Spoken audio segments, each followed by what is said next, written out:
What if a magical fair appeared only once every 1,000 years, right where you are now? At the end of this story, you'll discover a moral you'll never forget. In a valley where clocks could walk and stones knew how to laugh, there lived Tobin, a boy made of wind who could only fly when he was happy. Tobin had a best friend, Numa, a frameless mirror that floated beside him and showed him what others felt inside. Every afternoon, Tobin would sit on a low cloud and watch the horizon, waiting for something, anything, to make him feel truly alive. One night, the sky cracked into lines of color, and a carousel descended from the stars, spinning on a silent moonbeam. The Millennium Fair had arrived. No warning, no tickets, no rules. It only opened to those who had never lost their sense of wonder. Tobin and Numa ran through floating games, invisible roller coasters, and cotton candy that sang when you tickled it. Everything felt like a dream, until a voice echoed from a loudspeaker made of clouds. One visitor will be chosen. Their wish shall be granted. Tobin wished for something simple, to stay in a fair forever, where everything made sense and no one looked at him like he was strange. But Numa, his mirror, began to tremble. In it appeared Tobin's reflection, alone, very alone, inside a carousel frozen in time. "This place doesn't give you what you want. It gives you what you think you want," whispered Numa, its surface fogging up as if it were crying. Tobin hesitated. What if the granted wish wasn't real happiness? What if the fair was a trap wrapped in lights and candy? At that moment, a figure appeared among the rides, a girl with origami wings named Kara, who spoke in verse. "Many arrive, few leave. Here, the eternal seems sweet, but sweetness doesn't always feed the soul," she said without moving her lips. Numa reflected Kyra with no face. She was a trapped soul, lost in her desire to fly without limits, until she forgot who she was.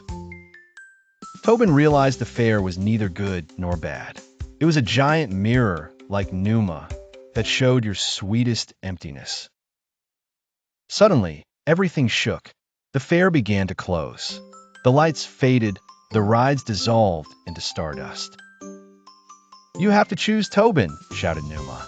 "If he stayed, he'd live happily but trapped. If he left, he'd keep searching and maybe suffer." With a divided heart and the wind swirling in his chest, Tobin looked at the carousel one last time and grabbed Numa tightly. "I'd rather fly free on gray days than live an eternity of borrowed colors," he whispered before running toward the exit. Kyra smiled, and, for a second, she had a face again. The fair released her too. Her wish had been seen through someone else's sacrifice. A shooting star surrounded them, and when Tobin opened his eyes, they were back in the valley. Not even a piece of candy remained from the show. The sky was silent, but Tobin felt something inside him had changed. For the first time, the wind blew within his chest without fear. Numa now reflected new things, memories that didn't yet exist, paths Tobin hadn't walked but could imagine. And Kyra, with wings of paper now made real, joined them. She was going to travel with them to places where fairs were no longer needed.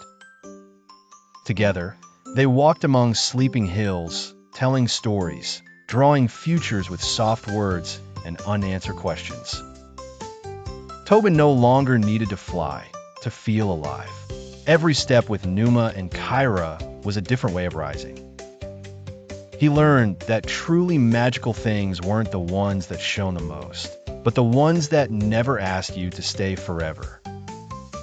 Sometimes, the wind still carried him far away, but he always came back because he had learned that home can also be a shared emotion.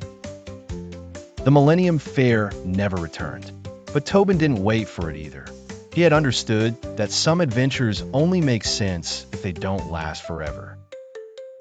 Moral: eternal happiness isn't found in magical places, but in the brave choices we make when everything seems perfect. See you again soon with more magical stories that will make your imagination soar and touch your heart in every adventure.